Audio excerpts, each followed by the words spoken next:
This is my backyard. 1770 to the Boyne Valley.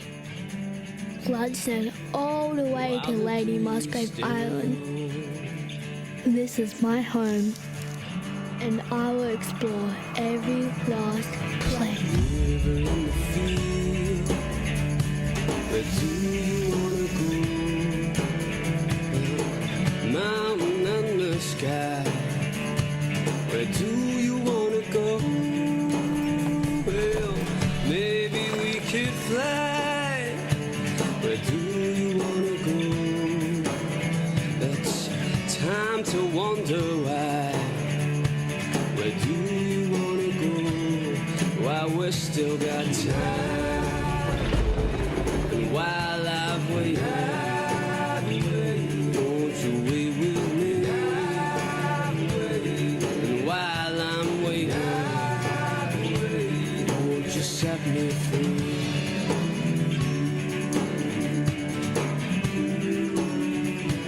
Won't you set me free? Your next holiday is closer than you think. Find your place by the water and celebrate Easter in Gladstone 6 to 10 April. Gladstone Regional Council's Village Precinct comes alive to host a range of events across the long weekend. Yacht races, DJs, fresh seafood, wines and boutique refreshments, dancing and more. Plus, plenty of family-friendly activities. It's a long weekend packed with festivities and fun. Accommodation packages available. Easter in Gladstone. You'll be glad you did. Greetings and a warm welcome to the Gladstone Ports Corporation Brisbane to Gladstone Yacht Race from wherever you may be, watching this broadcast around the globe, and this year for the first time through KO Sports. As the Commodore of the Queensland Cruising Yacht Club, I'm honoured to launch this prestigious event and extend my greetings to all participants. This event is an icon of Queensland and one of the most esteemed offshore sailing events in Australia. With a fleet of 46 yachts this year, we have participants ranging from top-tier sailing professionals who compete for worldwide glory to families who own cruiser races manned by weekend sailors. This year I anticipate an exciting race covering the 308 nautical miles, and even though we see non-traditional upwind conditions, racing will still be close and the downwind flyers will not have it all their own way for a change. Our sincere appreciation goes to our naming rights partner, Gladstone Ports Corporation, the Gladstone Regional Council, Tourism and Events Queensland, Brisbane City Council and Adina Watches, and all other supporters who make this event possible. So sit back, relax and enjoy the start of the 75th Brisbane to Gladstone Yacht Race. I'd like to thank the Queensland Cruising Yacht Club and their volunteers who have worked tirelessly over the years to make this historic race one of the most iconic events on the world yachting stage. For 75 years, we've gathered on the shorelines of Shorncliffe and Sandgate in anticipation of the start gun and to witness the spectacle of the yachts as they set out on their journey across Moreton Bay. I'd also like to thank all the sailors and their support crews who have travelled far and wide to take part this year. We hope you have enjoyed your brief stay in our beautiful waters, and I wish you a safe journey north, where I'm sure Minister Butcher will lay down the welcome mat. Thanks, Minister Hinchcliffe, and yes, we will. This race has captured the imagination of the people of Gladstone now for 75 years. From its humble beginnings to the high-tech live streaming the race start to the world now, the yacht race continues to captivate locals and certainly visitors alike. Gladstone is certainly the place to be this Easter. On behalf of the Gladstone region, congratulations to the QCYC on 75 years of this iconic Queensland event. Hi, I'm Craig Haynes, Gladstone Ports Corporation Chief Executive Officer. As naming rights sponsor of the iconic Brisbane to Gladstone Yacht Race, we're excited to welcome the races this Easter. We've installed over 100 metres of exhibition pontoon at O'Connell Wharf to welcome the races across the finish line. Our lookout, Patsy Lee Place, in our stunning East Shores precinct, allows the community to come on down and cheer on the races as they come across the finish line. Our team is working 24/7 over the Easter weekend to welcome the races. We can't wait to see you in our beautiful, internationally accredited 5-gold anchor Gladstone Marina, which has recently had a $1 million facelift. For those in Gladstone, make sure you come down to the East Shores, cheer the racers on as they come across the finish line. And for those that are in the race, good luck. We wish you fair winds and following seas.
Being streamed to the world through the Brisbane to Gladstone Facebook and web pages on the jumbo screen at East Shores in Gladstone, thanks to the Brisbane Lord Mayor Adrian Schrinner, on the big screen in King George Square, Brisbane, and those watching from the long lunch being held in the B2G Village in Gladstone. And for the first time being shown on KO Sports, welcome to Brisbane. More specifically, the pristine, warm waters of Moreton Bay on Brisbane's doorstep, home to the world's largest sand islands, Moreton Island and North Stradbroke, in the beautiful sunshine state of Queensland, except there's not a lot of sun today. But stand by. Don't forget, wherever you're watching this broadcast, it's practically still summer here in Brisbane, so plan your ultimate Brisbane getaway at visitbrisbane.com.au. Good morning. I am Grant Cooper, and joining me today in the centre of the yachting universe are two of the most prominent figures of world sailing, Aussie champion sailor, coach and analyst who provides valuable insights and perspectives on the biggest events in sailing, also self-appointed anchorman and best looking out of the three of them in Bar Karate, the Sailing Podcast, our own official token redhead, Jordan Spencer. Good morning. How are you, mate? It's great to be here, the 75th anniversary race, Brisbane to Gladstone. I cannot wait. I'm looking forward to it. In the middle, our world champion sailor, journalist and creator of the social media empire Adventures of a Sailing Girl, and to lend us her extensive sailing knowledge, dished up with her own brand of unique and infectious enthusiasm, welcome Nick Douglas. Thank you so much, Grant. It's so nice to be back again. It's a pleasure to be sitting between you two, and I think we're all just excited that we can see another race in the 75th anniversary as well and be here to be part of that momentous occasion. Certainly can. Rose between two thorns, let me tell you. Well, let's talk a little bit. We will actually talk a bit more about conditions soon, but here we are again, 46 yachts. We've had a late withdrawal taking to the water in this year's race, and it's not going to be a fast one. If winds were from the southeast here this morning, current Sydney to Hobart winner Sam Haynes, the Celestial, would be the unbackable favourite. Would that be true? But it's not. Oh, I think that is true. Celestial, they've done incredibly well. Magnificent program. They're doing all of the major Blue Water Point Score series up and down the east coast of Australia. So I think even though it is a light forecast, I think Jordan's still got them down as a favourite, even with an upwind forecast. But, I think this is one edition where we haven't seen an upwind start in this race for almost 20 years. So it's thrown a bit of a spanner in the works, and I'm excited because it doesn't mean that the favourite is the favourite, though they are such a professional crew. You'd have to say there's still a chance. They're in with they're one of the favourites in the race. There's a few that come into play now. Obviously, going upwind is something that we don't do a lot of in Queensland. We live in sunshine and sail downwind. That's and exactly right. Life is always perfect. Yes. But occasionally we have to pay pay the toll, and this year is the toll. We're going upwind for the Brisbane to Gladstone. I don't know if anyone actually has any head sails in Queensland. This is something I'm worried about. Everyone's got a flat bottom That's and right. a deep keel. Listen, it's going to be a fantastic start, as you can see or have seen in some of the opening shots that we've had fairly light conditions. We'll tell you more about the conditions and where it is soon. But firstly, let's tell you about the online race that you can do anywhere around the world. This is the virtual Gladstone Ports Corporation Brisbane to Gladstone Yacht Race. Sailonline.org are bringing it to us again this year. The virtual race starts at the same time of this race at 11 a.m. Eastern Standard Time, and the yacht design the competitors will be sailing to Gladstone is a TP52. Oh. So there you go. Can you actually beat the actual TP52 home, presuming that that's going to be the first boat across the line? So head to brisbane-to-gladstone.com. Under the link up the top, follow the race live. There's also a link, and take it from me, it is not as easy as you think. If you go to sleep, you end up on Fraser Island. Just saying. There you go. Oh, goodness. But, I mean, could somebody give me a TP52 for Easter? That would be a great Easter present. There you go. What a boat to choose for the online race. Seriously. Unfortunately, fortunately in this one, you don't get wet. You can actually go and rest and grab a beer out of the fridge at the same time. Also, while we're talking about places and things to see, obviously online is a great tool. You're watching us online and through KO Today, but the yacht or Yellow Brick Yacht Tracker, or I think they've shortened it just to the YB Yacht Tracker, is again this year's official tracking application. You can follow the race live and on your phone or iPad or computer. Now, the YB race app is free for download. You can view the leaderboards, you can review the map, course, wind, where available, and you can zoom into the leaders, the course area, the whole lot. In fact, you can even see ETAs, which and potentially who's actually leading the race at any stage. So it's a fantastic application, so make sure you get that online. That's the YB Yacht Tracker, or head to brisbane-to-gladstone.com. not .au.com, and you can have a look at that yacht tracker, which is embedded into the website.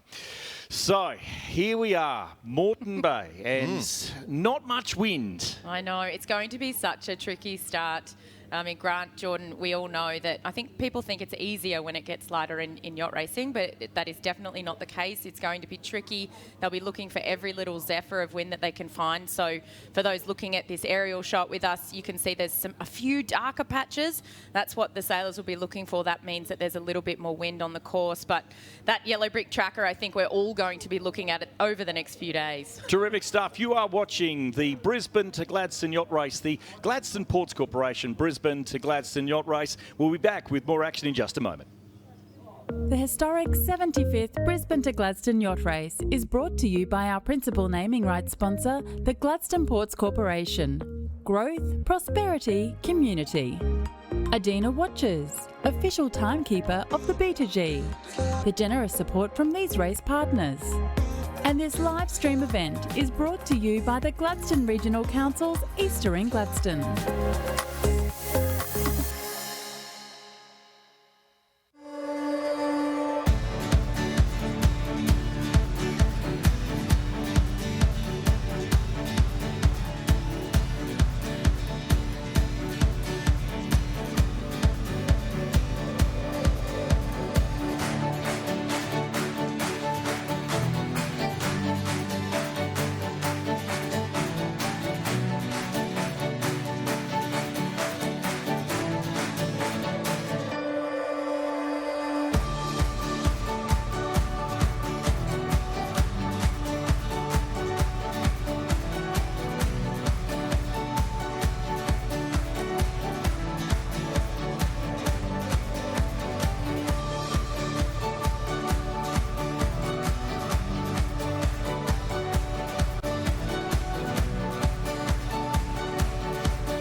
Gladstone Ports Corporation's Brisbane to Gladstone Yacht Race. You're watching it live from Moreton Bay, and there is now. Look, I'm actually saying straight away, this is my favourite. I believe this is the Courier Mail Cup winner we're watching right here with Spies on the helm, a man who's done many ocean classics, and this is Maratimo. And I did see earlier on today that we were talking, Geordie, and you were suggesting that you might have this as the favourite as well, which is not fair because I picked it first. Not only do I suggest it's the favourite for the win, but I reckon she'll take line honours as well. Ooh. Yeah, double.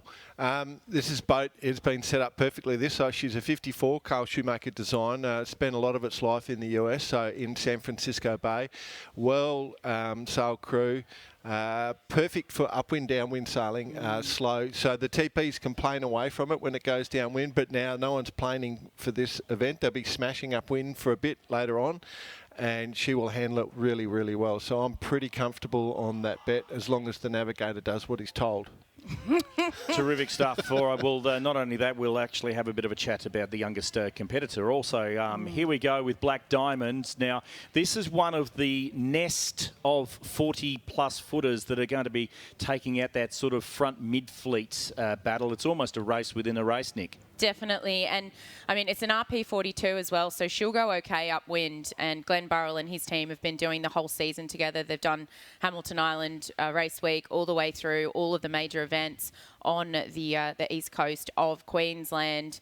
They're out of Southport Yacht Club. There is apparently a whiskey wager going between all of the Southport Yacht Club boats. Yep. And Kate Parsons, who's an integral member of the Black Diamond crew, her partner is actually on Wedgetail, which is another Southport Yacht Club boat. And I fear there might be some angst at the end. Terrific. As you can see on screen, Hutchie's Yeah Baby will be actually having a chat with Andy Lamont, hopefully in a few moments' time, live on board. And as you can see, they're very colourful sails, but this is actually an important part of the Brisbane to Gladstone, sailing past the start boat, showing they have emergency sails. The storm sails. Storm sails to actually compete. Indeed. They have to have these sails on board, but we need to we hope that they never have to use them effectively, but they need to have them. Too easy. From some of the fast boats in the fleet to some of the more luxurious boats in the fleet.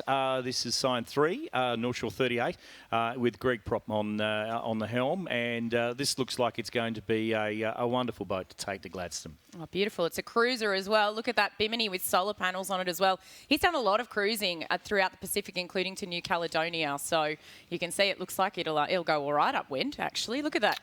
Look at that little hatchway there. Well, it won't get wet. No, look at that. And the batteries aren't going to run out of power too. Exactly. That's the other thing. But you know, that's one of the things about sailing. It's open to all, so I'm extremely happy to see each of those boats coming along. So everyone deserves a shot, and we've got Sassy on screen as well, which is one of our next competitors in the race. So Sassy is a Walker 11, done the Gladstone 25 times, Phil, the owner of that boat. Absolutely. I might also pick up on the screen that it said SYC, but actually it's a cruising Queensland Cruising Yacht Club. Queensland, the home club. So there you go. Flying colours. Yeah, this is. I love this boat, and I love Doug and his crew. They take it seriously, but not too seriously. They've got a lot of crew members here that have done a lot of races on this boat, and his fondest memories of the B2G. He was an overall winner in 2017 at PHS with Doug's three sons, Tom, Mike, and John, on the crew as well. So he marks that as one of his favourite trips to Gladstone. It's a great boat, that one, and I really look forward to seeing them in Gladstone. Peter Cavell has done 44 races aboard Flying Colours too. Wow. Of the BTG. Joanne-Brodie's on screen. So Joanne-Brodie is, she's one of the old Alan Payne Tasman Seabird designs. So they'll actually really enjoy this. You can see there, wooden mast, long keel, traditional old boat. I'm trying to think when this thing was built. I think it was 59, designed in 1959, something like that. Wow. And just an absolute cracker. And then coming into Shots Latitude, which is a North Shore 46. And check out the tutus. Yes! This is Latitude. They are looking fantastic. I was saying that, you know, our live stream is live today, but maybe not as lively as the Latitude crew. The owners first Brisbane to Gladstone, so they've gone all out looking for a bit of attention in the teal, looking, maybe they're Port Adelaide supporters with the teal. Listen, I've got to say that every Port Adelaide supporter seems to have an ownership on teal. Can I just suggest that that's not the case, and Latitude may not be Port Adelaide supporters? Maybe Latitude are not my favourite, given that they're playing the Swans this week. Can I just suggest that none of those people on board are Port Adelaide supporters? Indigo 2 on screen, the beautiful Martin. I love this boat. It's an absolute cracker. Martin 49, owned by Darren Purdy. Just look at that. I could tell you quite a story about the Martin 49s, but I too am a massive fan of these boats. They're absolutely beautiful. I have spent some hours at sea on these things, and they were designed as a cruising racer sort of boat, luxury lifting keel. So if they do touch the bottom in Queensland, which is always a risk, they can pop it up. But just beautiful, multi-million dollars when those things came out. Absolutely gorgeous. This is Darren's third B2G, and some of his career achievements is Brisbane to Gladstone, Sydney to Hobart, Brisbane to Keppel, and the Coral Sea Classic. So he's campaigned this boat quite extensively, and like you said, it just presents absolutely beautiful. It was in the mounting yard, you'd be on it at 6 to 1. 100%. Guaranteed. The beautiful thing about this race, if you've never seen the Brisbane to Gladstone Yacht Race, is the fact that the old compete with the new. And this is another beautiful boat. And Nigel Stokes' boat. We've missed it. Yeah, it was a 1930s design, but we've moved on to the first 44-7 there, which is this is the Sunshine Sailing Team. Yeah, so Gintastic, I believe this boat is called. So a little bit different to perhaps what you're seeing in your bottom third there, but Gintastic, absolute cracker of a boat too, and that crew is very lively, the Sunshine Sailing. So where you're from, George? Yeah, exactly right. So Piers Durden is skippering that boat, so he's done a couple of round the worlds and a whole bunch of different things. So they should be, they're paid to go on that and enjoy this regatta and get up their sea miles. Not a Diamond on screen there. One of our great friends is on board here. Not a Diamond. She's definitely going to get wet, that boat. Oh, she will get wet. Stacey Jackson is on board. Joe Breen, James Whelan, you're welcome for getting your bag on the truck this morning.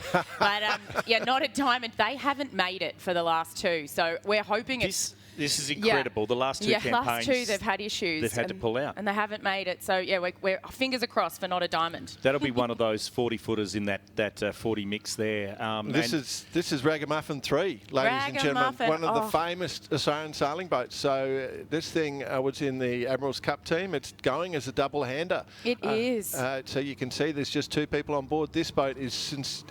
genuinely favourites. We lost Sid Fisher just the other week. I was going to say, let's pay our respects to the great Sid Fisher now. Hey, Geordie. Commissioned this boat and raced it with great success. 77 and 79 Admiral's Cups in the UK, I think, and of course survived that horrendous storm in Fastnet, which was the other thing. And now on screen, Not a Diamond again. The difference between modern and the old. That just goes to show you there. It's really quite obvious, isn't it? Yep. This boat, I think there's a few people there. I know that we'll talk about Black Diamond as well, but I know Hamish and Glenn, they've got a few wagers on this one getting across the line.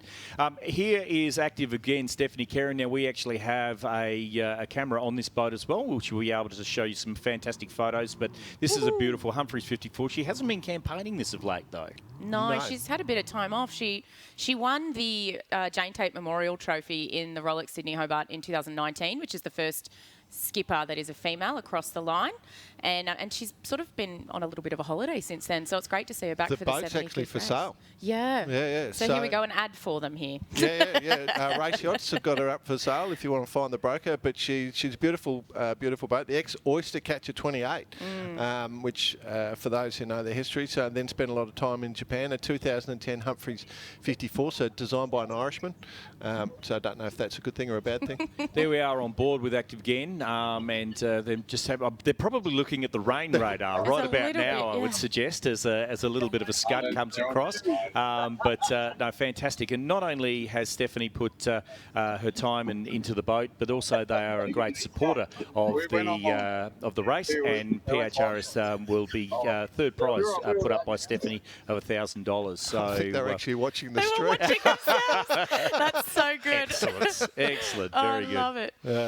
And so now Now, this is bow We're back on- 66. Yeah, we're Kerry back on. Noise is getting a lot of airtime. Yep. But yeah, bow number 66. Which is Gintastic. We're back on that. I Yep. love that name. I'm actually going to give this boat Yep. the award for the best name, I think. Gintastic you've suits gone my early on that. personality. Way early on that. Favourite Yes. name. Yeah. Yes, absolutely. Ladies and gentlemen, welcome along. This is the Gladstone Ports Corporation Brisbane to Gladstone Yacht Race. 75 years we're celebrating this, and we'll be back with more of this fantastic race before the start in just a few moments. The historic 75th Brisbane to Gladstone Yacht Race is brought to you by our principal naming rights sponsor, the Gladstone Ports Corporation. Growth, prosperity, community. Brisbane City Council via the Brisbane Economic Development Agency. The generous support from these race partners. And this live stream event is brought to you by the Gladstone Regional Council's Easter in Gladstone. Your next holiday is closer than you think. Find your place by the water and celebrate Easter in Gladstone 6 to 10 April. Gladstone Regional Council's Village Precinct comes alive to host a range of events across the long weekend. Yacht races, DJs, fresh seafood, wines and boutique refreshments, dancing and more. Plus, plenty of family-friendly activities. It's a long weekend packed with festivities and fun. Accommodation packages available. Easter in Gladstone. You'll be glad you did. Welcome back to the Gladstone Ports Corporation Brisbane to Gladstone Yacht Race for 2023, and an important one, 75 years, and we implore that you watch right to the end. We've got some fantastic footage, some old footage in the credits this year to show you some incredible footage from over many, many years. I mean, just when you have a look at these boats right now and you go, oh, look, they're fantastic, they look beautiful, but 75 years ago, I think it was a fleet of 7 boats took off. In this idea that they were going to race to Gladstone. 2 of them had radios. The other 5 had carrier pigeons. So good. Carrier pigeons to tell where they were on the coast at various times. That just goes to show you. And now they're using satellite sat phones. They've got currents, wind direction. I mean, it's easy nowadays. Easy. That's all I'm saying. Exactly. Yeah. There you go. But welcome along, Anna. We hope you're enjoying this broadcast from Moreton Bay in Brisbane. So here we've got Concerto 2 on the screen, first launched in 1990. She looks like she's going to be a wonderful trip up north as well. Absolutely beautiful. This crew, a few family members that have done the race before.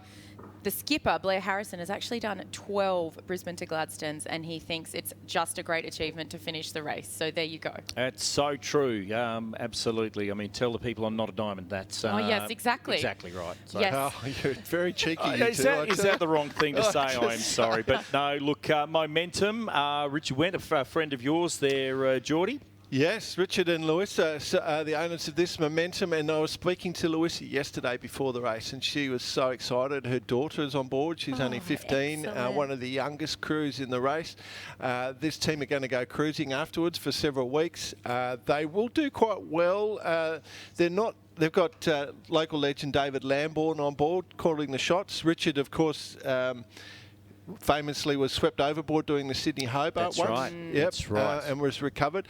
Passionate sailors, passionate team. They're good friends, and yeah, I'm very excited for them. And we work together, Lewis and I, and I've asked for everyone to tune in and cheer and watch. So to those who are watching from Austrade and cheering Lewisa and the team on Momentum, welcome. Yes, good on you, and to everyone at Austrade, welcome along. And there you go, you've got your official plug-in, and that's a race for you when you get back to work guaranteed. on next Tuesday. There you go. Have a look at not only the yachts that are starting to mill around the start line area, but the spectator craft. Earlier on today, we had a whole sail past of beautiful old cruisers that went past the Shorncliffe Pier, and it was just magnificent. 30 Moreton Bay cruisers. 30 was there? Yeah, unbelievable. Yeah. And so beautiful. Our start boat, Mahokey, was leading that charge, and it is a beautiful boat. So we hope we'll get some photos and some pictures from that boat. But thank you to all the crews of these beautiful old classic boats that are helping us out with the start this year. Blizzard. Now she's been around for a few years. The Far 44. Yep. Built in New Zealand. went over for the Barcelona Olympics to have a bit of a watch-see of what was going on there in its history. Contested many QCYC events, so but that famous far shape from that sort of late 70s looks very good. Third time that Blizzard has been entered in the Brisbane to Gladstone with Nev. Yep, look, you could almost call it the Blizzard to Gladstone, but we won't. So, the Blizzarded to Gladstone. Let's go on board one of our fantastic boats. In fact, a boat that will probably have an opportunity of even taking this out today, and that's on Hutchie's Yeah Baby. We hopefully have Andy Lamont listening to us. Andy, good morning, and welcome to Moreton Bay. Well, thank you. Am I coming through okay? Can you hear me? Yes, we can hear you fine there, Andy. Hi. Great. She's looking a little light out there for you, mate. What's your thoughts on the conditions from on board at sea level? Well, it's going to be an interesting start if the wind doesn't come in, but we're pretty confident it'll come in within an hour of the start, and we like what the conditions are for our boat, so we're quietly confident and looking forward to it. Excellent stuff. Now, listen, we had a bit of a chat before. You've done a fair bit of ocean racing in your time, and we spoke the other day, and you said that you went for the round the world, but you went the wrong way. Now, you might be able to explain that a little more, though, wouldn't you? Yeah, it's like going around the world the right way, except probably just a bit dumber, I guess. So it was just a record that had never been set in a boat under 40 feet. So I decided to go for it in 2016, and at the same time that another guy was going for Bill Hatfield, he had 2 unsuccessful attempts before me, and we were both going for the record at the same time. We both didn't make it. I had to stop for damage to my boat, but it was still a great trip. And we ended up, I still sailed around the world, but I had to stop. So you can see there's a bit of action going on here at the moment. We're just putting up the main. Excellent. But it was a great trip, yeah.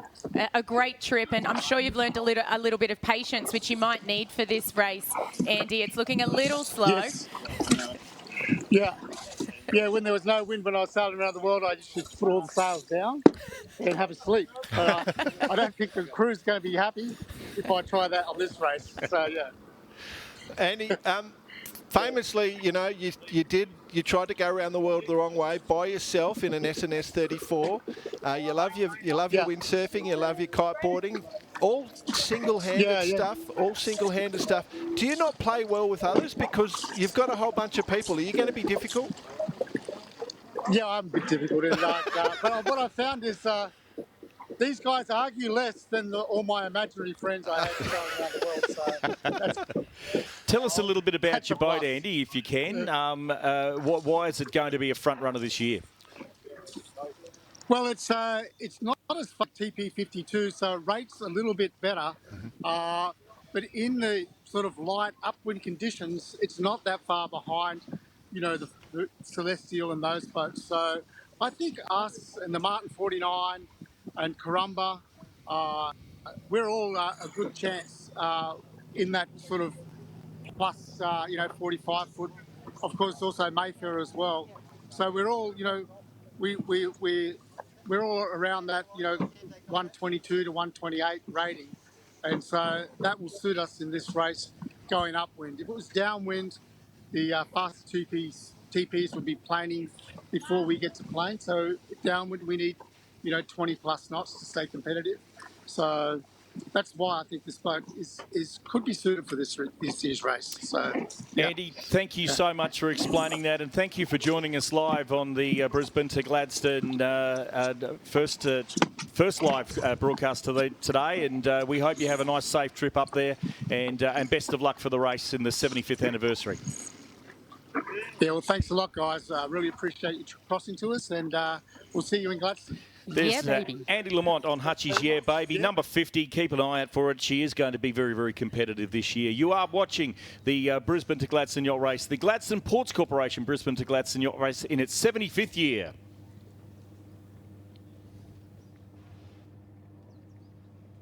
Hi, I'm John Ford, and it's my pleasure to step you through the course for the Diamond Anniversary Brisbane to Gladstone Race. The organising authority, as it has been for the past 75 years, is the Queensland Cruising Yacht Club, located at Shorncliffe. At precisely 11 a.m, all yachts will receive the starting gun and set course for the first turning mark off Redcliffe. From here, they will head east across Moreton Bay for the M8 beacon before turning north for the M9 beacon off Tangalooma. Yachts will then work their way through the northwest shipping channel, heading gradually back up towards the top end of Bribie Island. This year, the start of the race is 2 hours into the run-out tide. This is not going to favour the slower yachts, as they will end up battling some incoming tide before they round the Caloundra fairway buoy, eventually getting into the open sea. A straight line between 2 points is usually the quickest route. However, with sailing, it's not always the case. Here the yachts will split, some choosing to run inshore, sticking to Double Island Point, others further offshore, opening up the angle, sailing fast while chasing the favourable winds and current. With beautiful Fraser Island on the port side, yachts will pass Indian Head and Breaksea Spit before turning northwesterly, rounding picturesque Lady Elliot Island and heading across what is termed the Paddock. With Agnes Water on the horizon, yachts will pick up the first channel beacon S2 before snaking through the flashing lights of the shipping channel. This can be particularly tricky at night, with many lights of Boyne and Gladstone in the background and the shallow bars on either side of the channel. Finally, the end is in sight with the new finish, a line of sight off Patsy Lee Place on the eastern shore to the A7 beacon, where volunteers finishing crew from Port Curtis Sailing Club will fire the gun to mark the end of the race for each yacht, but a beginning of the festivities in Gladstone. The historic 75th Brisbane to Gladstone Yacht Race is brought to you by our principal naming rights sponsor, the Gladstone Ports Corporation. Growth, prosperity, community. The Queensland Government, through Tourism and Events Queensland, and features on the It's Live in Queensland events calendar. The generous support from these race partners. And this live stream event is brought to you by the Gladstone Regional Council's Easter in Gladstone. This is the Gladstone Ports Corporation Brisbane to Gladstone Yacht Race, and welcome wherever you may be watching us around the globe to an overcast Moreton Bay here in Brisbane. And may I just say before, John Fore was our a special guest, long-standing supporter of the Brisbane to Gladstone and our narrator of our course video this year. We'd like to recognise John, who's been sailing dinghies from the age of 13, joined RQ in 1958, and get this, at the ripe old age of just 16, John sailed and built his first keel boat called Watt 4 at the age of 16, which fueled his love for offshore sailing. What were you doing at 16, Geordie? I can guarantee it wasn't building a yacht. Mowing the lawn. There you go. John actually competed in 23 Brisbane to Gladstone races, and in fact, it's a bit of a family affair, as the Fore family have been in love with the Brisbane to Gladstone. His two sons also sailing 21 consecutive B2G races, and even John's wife, Marie, has competed in a number of races as well. But thank you to John Fore. We appreciate all he's done for this great race over many, many years, and thank you for being our guest narrator of the course for 2023. There we go. Look at that for a vessel. Number 9, she'll be absolutely getting to windward. She'll be loving this. And we're talking about the Muse with Sharon Boyle as skipper of this beautiful boat. Yeah, another Cav 350 SL. So there's a couple in the fleet, formerly Current Affairs. So Flying Colours is the other boat that's in the fleet. Sharon, one of the lady skippers that's in the fleet. I think 3 from memory. So regular competitor around this area. Skimmer on the screen. Look at those outfits. They do have a parrot for a mascot that also has his own life vest, but Matt Burnett, the Mayor of Gladstone, is also on board. I was a bit worried you're calling him the parrot there for a second, exactly. But we can't be doing that. Talking about Port Curtis Sailing Club, there is Restless.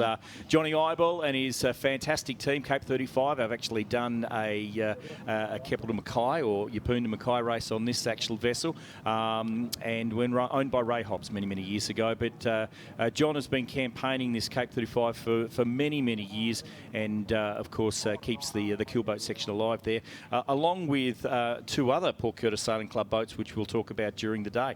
And here's another one. I still state I love this boat. I think this is a beautiful boat. Yeah. James Irvine's Mayfair. the Rogers 46. Also would traditionally like a downwind forecast. But, I mean, if you've got good crew work, anything could happen getting off the start line. And as we've mentioned, those 40-foot to 50-something boats are going to be the ones to watch in this race. Okay, just going out of frame there is the current Tattersall Cup, there we go, Tattersall Cup winner of the Sydney to Hobart, and that is our race favourite, Sam Haynes' TP52 Celestial. Indeed, and this crew is a bit of a rock star crew. Rob Greenhouse will be pushing them all the way. Don't you worry. It might be a light forecast, but it will not be a light mood on board.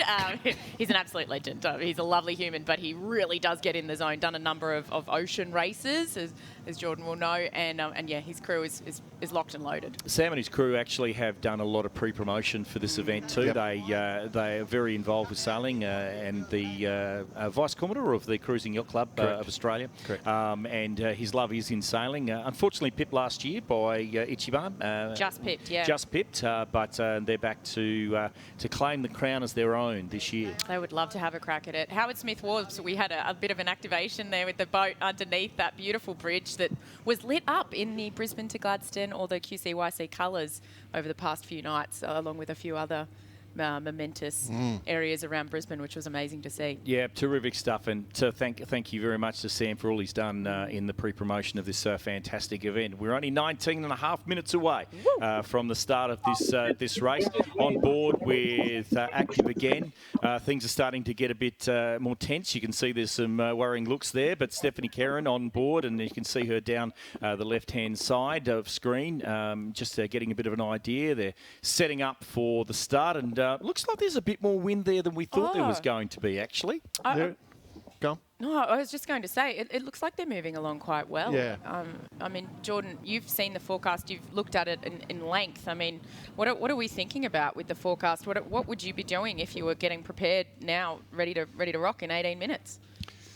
Making sure I know where all the sandbars are, for one, because it is a very difficult course to get out to Caloundra until we get out into the open ocean. The entrance into Brisbane and that run up to the Sunshine Coast is quite challenging, a lot of channels. But, yeah, the looking for that wind, we're just looking at Corumba on screen, which will be one of the boats that will be right there in competition. So she is a Kerr design, of course, which is one of the beautiful Kerr 50. I don't know. She's probably in touch. She's a very competitive boat in and around the Queensland region. 8 Brisbane to Gladstones on board. So she, a well-campaigned boat, well-campaigned crew, beautiful, nice blue colour. But to finish off that question, Nick, just we're in a trough at the moment, so the wind can go anywhere. The wind is definitely going to swing to the north and go on, but it looks like there's going to be a bit of a westerly coming. They're sitting on a little bit of a westerly at the moment as we're into the start. Yep, absolutely, and we can check out windy.com. Gives you a bit of an understanding of where this wind is coming from. As you can see down in the bottom third, a couple of big islands there. They're basically they stop all the swell from coming into the Brisbane area, but also makes a beautiful bay. And that wind a lot more from the east, but it sure zips around to the north as soon as it gets in the bay there. Well, it's kind of interesting, like we're right where the really dark blue patches, so those 2 islands there, that's where we're starting from, and you can actually see there's some southwest wind coming up through as well, and then you've got that easterly. I've been looking up the chart and the course, and we're getting northerly winds once you get to the outer beacon. That's already showing northerly on the the recordings. The forecast, so we're in the low, so we've got a high to the right, and then the low coming from the left, so low spinning anti-clockwise and high spinning anti-clockwise and low spinning clockwise, so that we're going to end up with the northerly, and then as the race goes on and once they get to the top of Fraser, that wind will go from north to northwest, so it'll definitely stay on their nose. We might actually get a quick look at the currents if we can as well, because this is going to really affect what we're doing from whether we stick to the west and stick along Sunshine Coast up through Fraser, or whether the boats head out a little bit. And what's your thoughts on this, Geordie? I'd be sticking to the shore, in all honesty. I think Nick and I have been trying to work this one out on the way up, but you can see the East Coast Current, that really dark purple patch of water that's flowing out to sea there. That is a constant along the East Coast. For anyone that's seen the movie Finding Dory will know all about Finding that. Nemo. Nemo, is it? Finding Nemo. Okay. God, do you not have children? I do not have children. Never leave a forwarding address.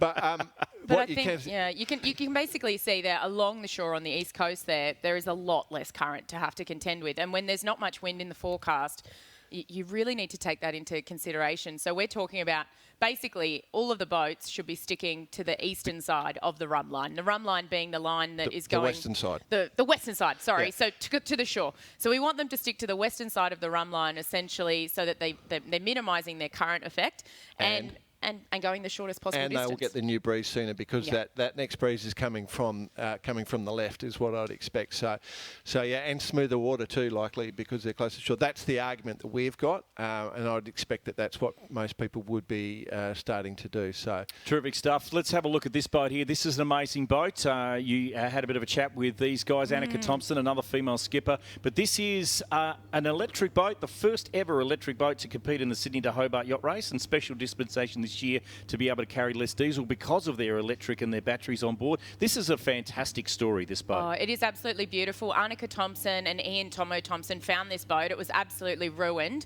They put it together over a number of years and sailed the Rolex Sydney Hobart double-handed on what is a TP52, so a 52-footer. They've got all of their friends on board for the Brisbane to Gladstone race to say thank you to all of the suppliers and their friends that helped them actually get the boat ready for the Rolex Sydney Hobart. And Annika Thompson was named the Jane Tate Memorial Trophy winner, so the first female across the line. They were also the first double-handed crew across the line. And as you mentioned, Grant, the first electric boat to do the race. Really, setting an example for what we can do in the future in the maritime industry in holding on to that electric energy and doing our bit to help the environment. Fun fact, since her launch, she has never used a drop of fossil fuel, relying on solar, wind and hydropower to change her batteries. Never once used a drop of fossil fuel. Isn't that incredible? It is. So that is a fantastic boat. In fact, when they refit that boat, it was basically a rotting hull somewhere. So they've done an amazing amount of effort there.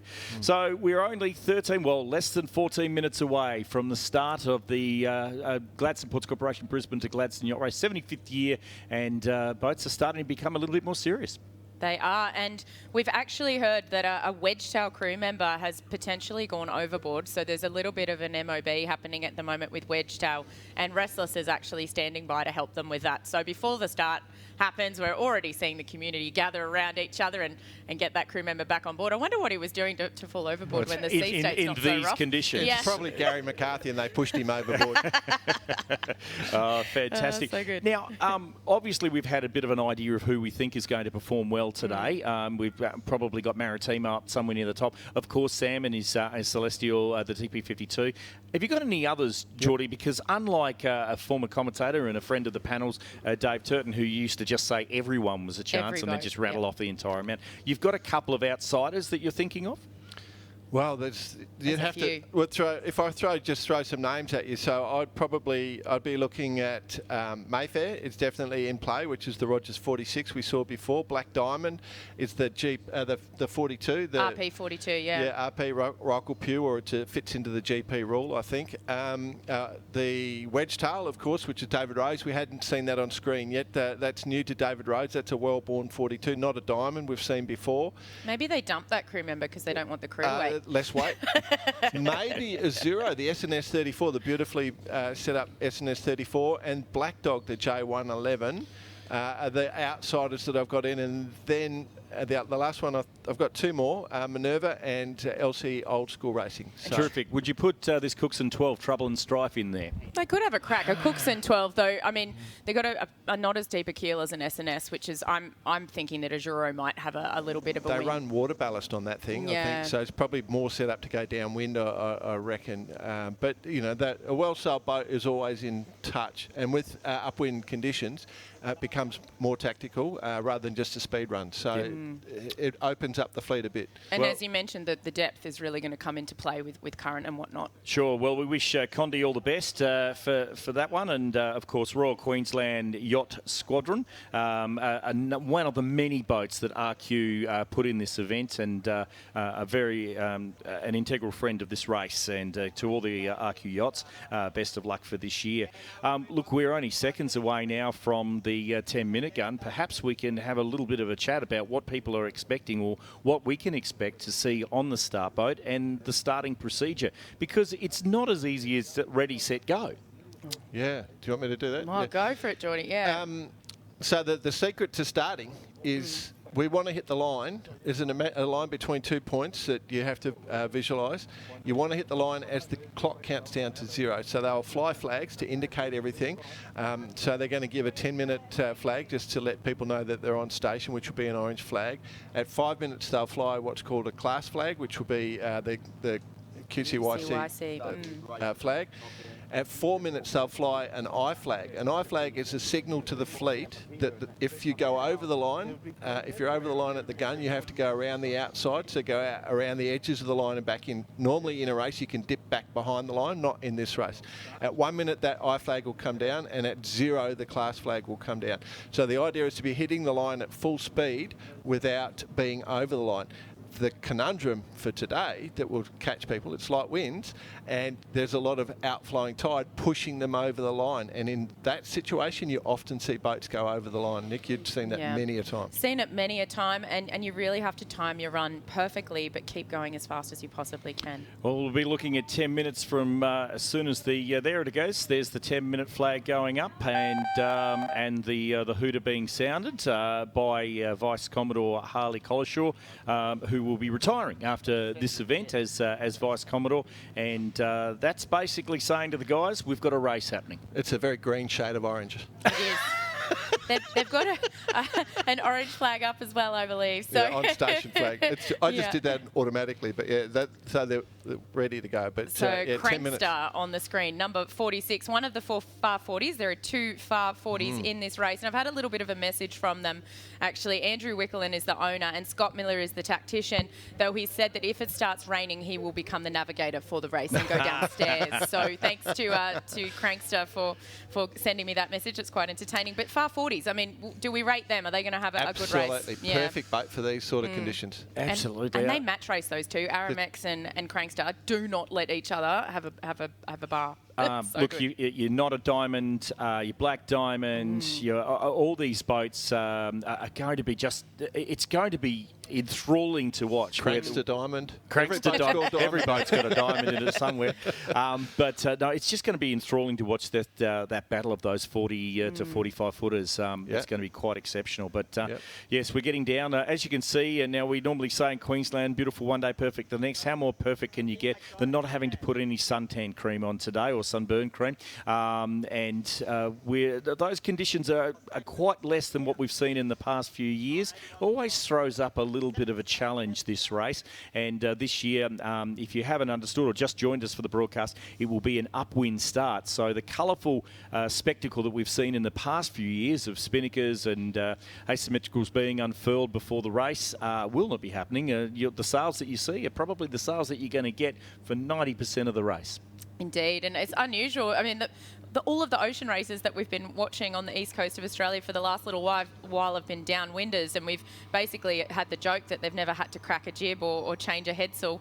This race, I think, we'll be seeing lots of changes of headsails, but no spinnakers potentially for the entire race, which is really, really strange. So that's why you're not seeing those bright, colourful sails that you may have been used to in the past little while watching sailing. Aramex on screen. We did have Aramex there, the other far 40. Lovely to see. Kerry Noyes, another female skipper, the immediate past Commodore of the Southport Yacht Club. She does have a few family members on board as well. Lovely promoter of not only women in sailing, but youth in sailing as well. There we are looking up towards Woody Point, and the furthest piece of land you can see at the top of the screen now. That'll be almost where the first rounding mark will be, off Redcliffe. And after they hit that Redcliffe one, taking that buoy to starboards, they'll head across Moreton Bay towards the beautiful Tangalooma. And I tell you, it's you can see all these boats going going, damn, why can't we get these spinnakers up and just have a sit on the back of the boat? Mate, that overhead shot told me one thing. You pointed out Woody Point, which was to the north. The boats were reaching across screen on port and starboard. That means that they're in northerly breeze out there. Okay, so we're not quite sure exactly what we've got out there, but just looking at that screen, I would suggest that the northerly has started to fill in because they're reaching backwards and forwards along the line. And they might lay Woody Point by the looks. Just. Yeah. For our Fingers novices, crossed. we've got black sails out there and white sails. Who would like to explain the difference for those who are joining us for a sailing broadcast for the first time? Essentially, white sails are made from a material, so it's just a material difference. White sails are generally made from what's called Dacron, and the black sails have a carbon compound or a Kevlar actually woven into the cloth to make them stronger, also to make them hold a particular shape, so they're almost moulded sails, which is pretty interesting, but that just shows you the difference. Though the SNS 34 Azuro, which is one of the oldest in the fleet, it has carbon sails, so it's also got a carbon toilet seat, carbon drink holders, and it's very, very pimped, that boat. So, it doesn't, age isn't everything. Absolutely. Almost coming up to that 5-minute gun, and even though boats haven't got the foresails up, as you see there with Kurzma, you'll understand that only takes a couple of seconds to get up and get right. So they're just still sussing out where they're going to start for the first time in a long time. There could be starboard, the pin end. There could be port tackers. There could be. Really, it's going to be very interesting this start. And if you're the owner of one of these boats, you can choose whichever side of the line you want to go, or how much trouble you want to be in on a port tack. A lot of trouble. There's a lot of rules that apply in sailing boats. So the wind coming on the right-hand side of the boat, so we're about to hit the 5-minute gun. But the boats that are sailing from right to left of the screen are on what we call starboard. The wind's coming on their right side. Starboard has right of way of port. There is the class flag, so that's 5 minutes. Starboard has right of way over port. So that's important. At the start, there's the committee boat on the right-hand end and the pin, what we call the pin, on the left-hand end.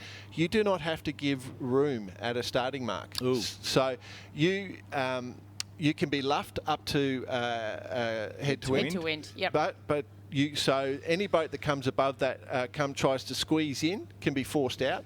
We get a lot of incidents at start line. There's going to be a lot of yelling and rule calls with the basics with what we're seeing. So that is going to be quite interesting. There's Wedgetail on screen. I'm wondering if they picked up their other crew member that went for a little swim. Maybe he was just hot. It is Queensland, and we love to go for a swim. So. This will be another one of those boats that will be pushing along these 40-footers. And, of course, David Rose, who joined us before the start this year, a very proud owner of that boat. And that boat actually has won the BDG twice, back in 2010 and 2013. Absolutely. High flag going up now. That, as Geordie mentioned, that indicates they do need to go around the ends. And we're getting close now to a start. What I'm loving here is that everybody is moving. That's a good positive. A5, the sail number there in the screen, and in the distance you can see that little SNS 34 up the top. They had a visitor yesterday, actually came to say hello to them and to wish them good luck. None other than Miss Jessica Watson, who also sailed around the world in an SNS 34, and she's currently doing up the SNS 34 that she got from her movie that was recently released. Absolutely, and a great movie that too. We're looking at a lot of yachts sitting around that start boat end, the starboard end of the line. I think that's going to be the most favoured, but there's only a certain amount of room there. It should be quite interesting. There we go. There is Azuro. That's my favourite, I think. Yeah, little SNS 34, launched in 81. She's only 10 metres long, well, a little bit over 10 metres. So don't take that 0.5 away or 0.5 away. 0.05 away, but she's a beautiful boat and became a bit of a darling of the Sydney to Hobart a few 100%. years ago as well. Featured quite prominently, in fact, ended up taking more airtime than some of those big 100-footers. But and she's a beautiful boat. A big shout out to Kernsey, who was the former owner, and he's had to retire from sailing due to health reasons. He will be watching this. I know he rang Jack Kleiner, the new owner, yesterday morning and told him to drink some Kool-Aid because this is his race to win, and if he doesn't win it, he's going to be in big trouble. So. I love it. Well, there we go. We're looking at the lower end or the pin end of the line up towards the start. As you can see, most boats milling around that top start boat area. We're going to very quickly cross to active again and see how they're actually quite interesting. They're sitting there looking. I'm actually trying to see where they're setting up on the line, but I'm pretty sure they're up in that absolute mass of boats at the top of the line, but with only seconds to go, 1 minute and 49 seconds, there is a lot of feature at the top end of the line. So, and a few boats now starting to approach on port. Actually, I can now see Stephanie Kerrin's boat coming in on port if we go to that drone shot. But listen, a very interesting start of the race. I'm thinking there's a well-laid start line, to tell you the truth. It's a beautiful start line. Well done to Ross Chisholm and his team there for doing this. But I'm thinking everyone's a bit early here. With an outgoing tide and still a minute and a half to go, or just coming into a minute now, we could well see some boats over the line here. 46 yachts competing in this, the Gladstone Ports Corporation Brisbane to Gladstone Yacht Race, 75 years, and we're down to 1 minute. So our race timer is out by about 10 seconds or 5 to 10 seconds. But as you can see, Ross Chisholm there, our PRO, professional race officer, will be looking after the event. And there we go, 1 minute to go before the start of the 75th running of this iconic Queensland event. And like you said, Nick, there's a few pushing up to that line. We've got a brilliant shot straight down the line from this drone. This Celestial, they're all going to be. I think we're going to have some boats over here. I just got a text message from the chair of the jury, who shall remain nameless, and he is watching the start closely to see what happens here. Celestial's set up well to the right of your screen. They're the second boat to the right. That they need to make sure they're not Building over. Speed. Yep, and Maratimo just going for a luff here and luffing the boats to windward, trying to stay behind the line but going as quickly as possible. That Martin 49 is out there. He's on the blower there, Ross Chisholm, having a little bit of think. Here comes Celestial. They're luffing Maratimo right up. They've almost tacked. This is going to be carnage. This is carnage. So look at this. Celestial has right away. Boat to leeward has right away. Can luff the boats to windward. About 81. And they're down. And there is a boat over there. There's absolutely. Quite a few boats over. Oh, look at that. That is going to be a big one. So Celestial's had to pull out. Maratimo stopped. That boat that looking in the lead at the moment is definitely over the line. Now, you're going to love this. It's momentum. Bow 81 had too much momentum going into that start. We'll wait for a call from the PRO, the principal race officer, Ross Chisholm there. Celestial's actually opted to come back. They've gone round already and they're ducking behind most of the fleet. Looks like some boats are going around the ends here. They're just taking the punt and taking any of the risk out of it. Bow number 10 also looked to have a good start, and I'm hopeful that we can get some comms from the start boat to let us know if anybody was over and needs to return. Look how slow. Oh, this is so tough. Wow. You're looking at number 10, Glenn Burrell with Not a Diamond. He would have been right up there on that start line and actually did quite well. Also, Maratimo didn't get a good start. I think in there for a little bit was a couple of the smaller boats. I think Momentum's just found out they were over. You can see them letting their sails off there. I think they are desperately trying to bear away and not finding a lot of room to do so. Oh, dear. They'll have to try and get all the way around behind the back of boat 21 there, which is a bit tough to slow down. Not a Diamond going to go behind Black Diamond here. The two diamonds. The other thing I'd say, the boats on starboard look to be knocking. I'd be pretty comfortable if I was Celestial and have gone out on port pretty early. Those boats going onto port fairly early because it's a gradient breeze. The breeze shifts a lot, pressure changes a lot, so there's going to be a lot of movement. And so being on port, as Black Diamond is there right on shot, is not going to be a bad thing. I can see Alive again right in the back there that's looking quite knocked and low down near the committee boat. So you'll see Crankster starting to work its way back, Geordie. She was a premature starter, and so she'll be going back across the line. I'm quite surprised that we haven't heard about Momentum yet because she looked like she was well over. Well out there. But maybe she was so far over they missed her altogether. Celestial charging here. Absolutely charging. I mean, given that all of the online boats that are racing are on the TP52, they're not in a bad spot right now, but lifting on port there, Jordan, as you said. So that exact thing. So the sooner you can get onto port, the better you're going to be at the moment. And Celestial will be just racing up there. So you'll see all those boats on starboard. Every mile or metre they sail on starboard currently, they're losing ground. And Celestial just racing up the course. As much as it's an opportunity to get onto port and grab that lift there, as Maratimo now has done, it's also about clear air in these conditions as well. The last thing you want to be doing is parked up behind a boat in its wind shadow. But here's a man that would certainly know exactly where he wants to put the boat. Spiesy on Maratimo. And our youngest ever competitor, we believe. Our youngest competitor is on this boat as well. Well, at least the youngest competitor for this race. She's Yes. 14. She's actually obtained dispensation from the race committee to race, Addie Newland. And she was on the Today Show this morning as well, which was great to see. But, yeah, an amazing little sailor, and she's going to go a long way. Speesy's taken her under his wing, and she's done a lot of sailing with Maratimo, which is great to see. Bill Barry Cotter actually calls her average.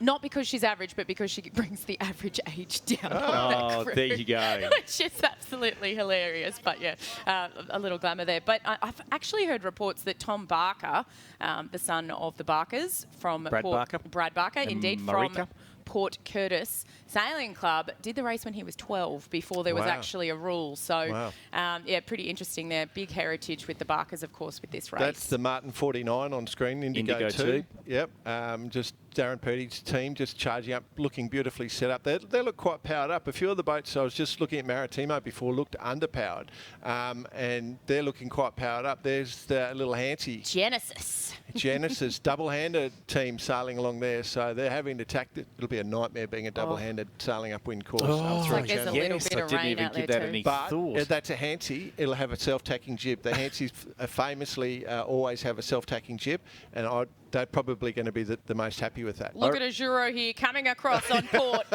Go the little engine that could. What a boat. I'm just thinking for the two-handers, they'll feel like the grinders on board that 1983 America's Cup win with 47 tacks upwind at that last leg over Dennis Conner. But no, look, I think they're going to have a wonderful race. I suppose with the two-handed boat, you've got a lot more time to do something when the conditions are right. Yeah, absolutely. Yeah.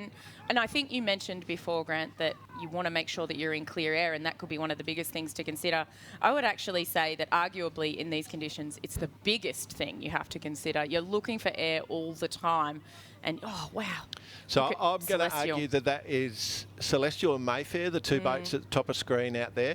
You can see Maratimo here and Not a Diamond are the two boats on port that are going, and Maratimo sailing seems to have built up a head of steam now. And Karumba coming back? Karumba, yeah, could be. But Maratimo, once she's got a head of steam, you don't want to tack her. So I'd say they'll be doing minimum number of tacks because they slow down a lot when they're not tacking. That was Blizzard just before on shot.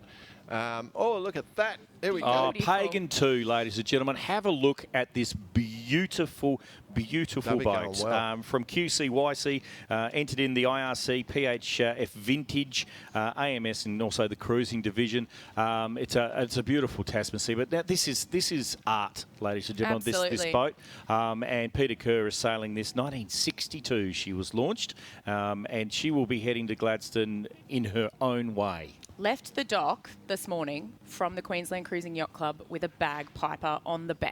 That's right. Doesn't everybody? My goodness me. But that's a beautifully campaigned craft, and we can't wait to see her in Gladstone.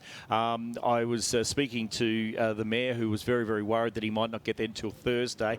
I think that boat will be slightly behind the Mare. Here's Wedgetail. Well placed. This is another beautiful boat. Yeah. And I think she's going to be, well, actually, she's got a little bit of an over Black Diamond at the moment, and he will be very happy with that. Right at this point in time. The rivalry between Wedgetail and Black Diamond is fierce, so this is great here. Do we think they're a body down there, or do you reckon they've recovered? I think they've recovered them, though as I mentioned, you may have been tactical. Yes, very tactical. Matty Pearce on board as well.